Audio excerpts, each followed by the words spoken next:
প্রায় 7 জন উপদেষ্টা আজকের মিটিংয়ে ছিলেন। 7 জন উপদেষ্টা বলেছেন, অনুরোধ করেছেন যে আমরা যেন শান্ত থাকি।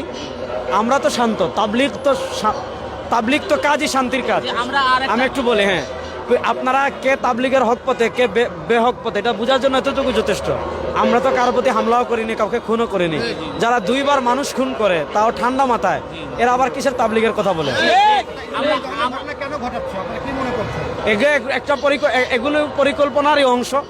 আমরা মনে করছি এটার পিছনে বড় কোনো ষড়যন্ত্র আছে এবং বাংলাদেশকে একটা অশান্তি করা এই মুহূর্তে, যাতে সরকার বেকায়দায় পড়ে, রাষ্ট্র বেকায়দায় পড়ে।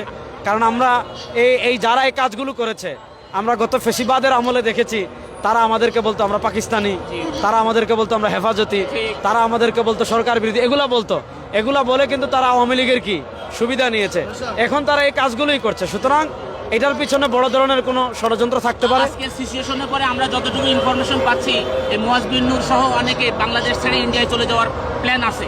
তো এক্ষেত্রে আপনাদের চাওয়াটা কি স্বরাষ্ট্র মন্ত্রণালয়? না, আমাদের তো চাওয়া, আমি বললামই যে তারা যেহেতু সরাসরি পালিয়ে যাওয়ার সরাসরি মানে উস্কানিদাতা, এবং তাদের বক্তব্য তারা 2 দিন আগে ব্রিফ করেছে, স্ট্যাটাস দিয়েছে, সাংবাদিকদের মিডিয়া জানিয়েছে যে তারা দেখে ছাড়বে, কেমন হবে।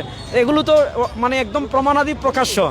এরপরেও যদি তাদেরকে গ্রেফতার করা না হয়, ওবায়দুল কাদেরের মতো তারাও পালিয়ে যেতে পারে, তাহলে এটা রাষ্ট্রের জন্য একটা বড় ব্যর্থতা। তো আমরা এখন কি আপনারা চাচ্ছেন সরকার যতক্ষণ গ্রেপ্তার না হবে ততক্ষণ গোয়েন্দা সংস্থা এবং প্রশাসন তাদের নজরদারিতে রাখুক? অবশ্যই অপরাধী পার পাবে কেমনে? অবশ্যই তাদেরকে গ্রেফতার করতে হবে, আইনের আওতায় আনতে হবে। এরাও তো মুসলমান, আমরাও মুসলমান। আমি একজন মুসলমান, আপনি একজন মুসলমান হিসেবে চিনি, আমরা সবাই জানি আপনাকে।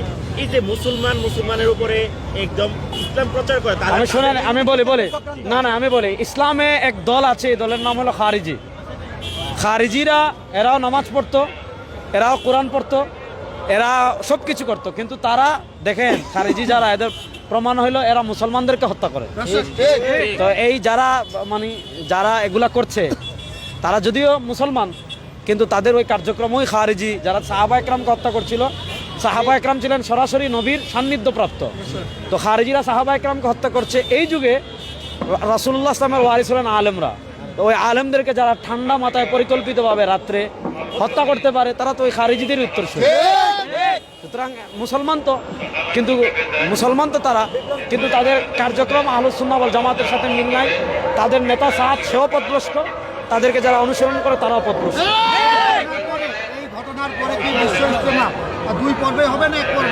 এখন তো দুই পর্বে ইজতেমা হওয়ার কোনো প্রশ্নই নাই। এখন ইজতেমা হবে একটা, দ্বিতীয় পর্ব টর্বার কিছু নাই। ইজতেমা হবে একটা, কাকরাইলো আমাদের, আর কাউকে জায়গা দেওয়া হবে না।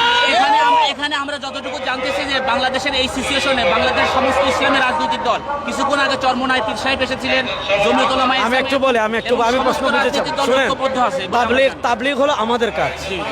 তাবলীগ যিনি সৃষ্টি করেছেন হযরত জিলিয়াস সাহেব, তিনি দারুল উলুম দেওবন্দের প্রথম ছাত্র যিনি ছিলেন, হযরত শাইখুল হিন্দ মাহমুদ সাহেব দেওবন্দি রাহিমাহুল্লাহ, তার ছাত্র।